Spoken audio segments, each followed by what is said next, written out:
नमस्कार दोस्तों, किसी भी न्यूज चैनल पर आपको ये तस्वीरें दिखी क्या? ऐसी भीड़ की तस्वीरें किसी भी चैनल से आपको पता चला क्या कि देश की राजधानी दिल्ली में आज लाखों लोग जुटे थे? किसी भी न्यूज चैनल से आपको यह जानकारी मिली क्या कि देश की राजधानी दिल्ली में करीब 1.5 दर्जन राज्यों से अलग अलग तरीकों और साधनों से चलकर लाखों लोग राजधानी पहुंचे थे? किसी भी न्यूज चैनल से आपको यह पता चला क्या कि देश की राजधानी दिल्ली के रामलीला मैदान में, ऐतिहासिक मैदान में आज एक ऐतिहासिक जनसभा हुई है? किसी भी चैनल से आपको पता चला क्या कि दिल्ली में आज इतनी बड़ी भीड़ अलग अलग राज्यों से एक मांग को लेकर पहुंची कि रामलीला मैदान तो भर ही गया, रामलीला मैदान के बाहर कई किलोमीटर दूर तक कतारें थी? किसी भी चैनल से आपको पता चला क्या कि दिल्ली में, देश की राजधानी में, प्रधानमंत्री के आवास से चंद किलोमीटर दूर लाखों लोगों की भीड़ जब ये नारे लगा रही थी तो मुख्य धारा के चैनल के रिपोर्टर वहां मौजूद नहीं थे, ओवी वैन मौजूद नहीं था, लाइव टेलीकास्ट करने वाले साधन संसाधन मौजूद नहीं थे, इसलिए किसी चैनल पर यह तस्वीर आपको दिखी नहीं। क्या है, क्यों जुटे ऐसे लोग, यह आपको बताऊंगा इसी वीडियो में। हमारे वरिष्ठ सहयोगी एनके सिंह विस्तार से आपको बताएंगे, लेकिन यह सवाल इसलिए पूछ रहा हूं कि ताकि अंदाजा लगे कि जब कोई जनसमूह विशाल आकार में भी दिल्ली में जुटता है और वो समूह प्रधानमंत्री मोदी की सत्ता से सवाल करते हुए कुछ मांग रखता है और वो समूह अगर बीजेपी सरकारों से अपनी मांग बुलंद करने के लिए दिल्ली में ऐसे जुटता है तो उसकी आवाज चैनलों पर गूंजती नहीं और चैनलों के जरिए आप तक पहुंचती नहीं। इसलिए मैंने नीचे लिखा है कि मोदी के डर से ब्लैकआउट। क्या यह मुमकिन है कि दिल्ली में लाखों लोग जुट जाएं, विशाल जनसभा हो और उसके बाद चैनल पर 2, 4, 3 मिनट के लिए भी वो खबर न दिखे तो क्यों न मान लें कि मोदी के डर से यह ब्लैकआउट है, क्योंकि ये जो लोग जुटे थे इनकी मांग मोदी और मोदी की सत्ता से है, बीजेपी की सरकार से।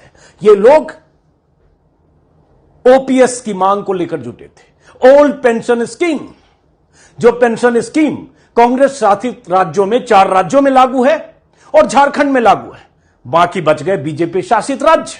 वो स्कीम जो प्रधानमंत्री वाजपेयी के कार्यकाल में खत्म की गई थी और जिस मांग को लेकर देश भर के लाखों कर्मचारी आंदोलित हैं। क्या नारे लगे। और फिर कहूंगा एनके सिंह विस्तार से इस पेंशन स्कीम के बारे में कुछ मिनट के बाद इस वीडियो में आप देखेंगे। मेरा मकसद तो यह बताना था कि चैनल कैसे ब्लैकआउट करते हैं अगर आप बड़े जन आंदोलन का किरदार बनकर दिल्ली पहुंचते हैं, लेकिन उस आंदोलन की मांग अगर मोदी की तरफ है तो वो उस आंदोलन की आवाजों को कैसे दबाया जाता है। अब ये तस्वीर देखिए और इस आवाज को सुनिए।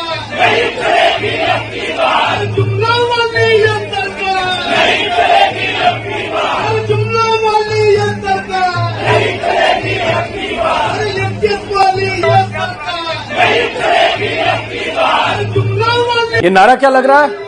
ये नारा लग रहा है जुमलों वाली ये सरकार नहीं चलेगी अब की बार। जुमले किसके? प्रधानमंत्री मोदी के। मांग किससे? प्रधानमंत्री मोदी और बीजेपी की सरकारों से। अब ये तस्वीर देखिए, इसलिए मैंने कहा ये ऐतिहासिक तस्वीरें।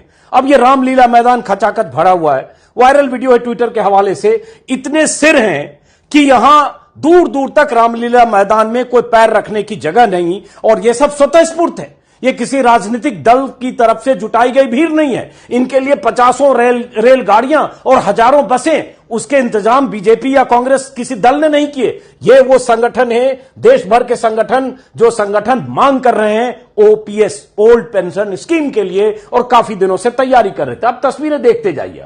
इसी से सोचिए कि इतनी बड़ी खबर को, इतनी बड़ी सभा को, इतने बड़े जनसमूह में उठी मांग को कैसे चैनल्स की तरफ से दबा दिया गया और आप तक ये मांग पहुंची नहीं, आप तक ये तस्वीरें पहुंची नहीं। ये तस्वीर, सारी तस्वीर अभी कुछ घंटे पहले की दिल्ली की है।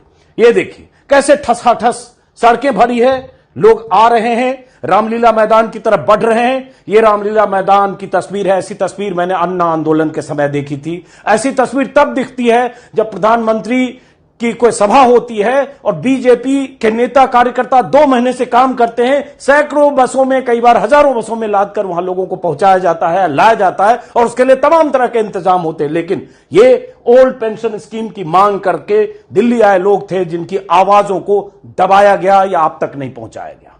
तो अब विस्तार से सुनिए एनके सिंह क्या बता रहे हैं, इनकी मांग क्या है और यह मांग कैसे मोदी के लिए मुसीबत बनने वाला है, यह मांग कैसे हिमाचल में बहुत बड़ा मुद्दा बना और यह मांग अगर इस तरह से इस बड़े जनसमूह से विस्तार पाकर देश के 1.5 दर्जन राज्यों में ऐसे फैलता है तो 7 महीने बाद, 6 महीने बाद होने वाले लोकसभा चुनाव में इसका क्या असर होगा। और यही असर, इसी का डर तो नहीं कि प्रधानमंत्री मोदी या उनके डर से यह ब्लैकआउट कर दिया गया चैनलों पर। आज की सबसे बड़ी खबर, ट्विटर पर, सोशल मीडिया पर अगर ये वीडियो, ये तस्वीरें नहीं तैर रही होती तो शायद हम जैसे, आप जैसे लोगों को पता नहीं चलता, हालांकि हमारे संवाददाता वहां मौजूद थे।